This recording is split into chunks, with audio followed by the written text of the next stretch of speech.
kowe kok ngersake lakon ngagem lurik iki karepmu nyapa to, Tru?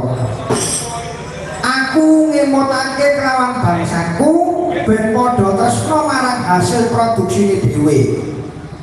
Aja membanggakan produksi saka manca praja rek. Sebab iki era globalisasi. Yen ora seneng karo produksine dhewe, wah ambruk kene dhewe. Ngono ya, Tru. Aja mung unggul kene ora apel saka Australia iki ora enak, saka Amerika ora gelem mangan iki aja. Apel Malang ku yo ora kalah enake, Tru. Aja mendelke kono-kono iki ora apa-apa ning nggone dhewe kuwi yo ana, kuwi yo enak kabeh. Wah, duren yo ngono, Tru. Ora mung duren saka Bangkok wae. Jepara kuwi duren Petruk, lho nyenengke. Ngono ya. Wah, kowe kok